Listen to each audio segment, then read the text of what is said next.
from the Arten Villa mine, Messina, South Africa, of course no longer being mined, a quartz crystal which is about half a hand size, so pretty good quartz crystal, a good size quartz crystal. As to inclusions, quite typically we have this almost a pink to a reddish, which would be caused by hematite inclusion.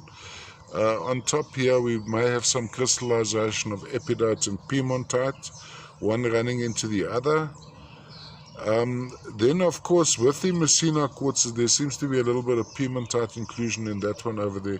We are always looking for the elusive adroite and papagoite, so I'm going to run through the individual faces very slowly.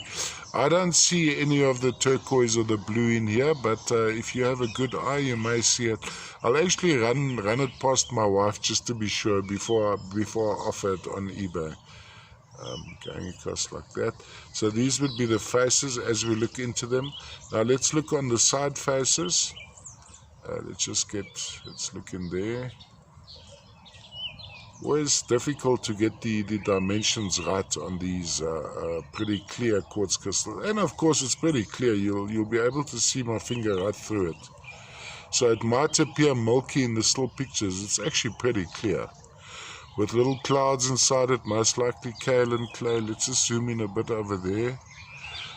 It seems like a little bit of it's actually not broken, but it's a bit of a contact on the edge over there.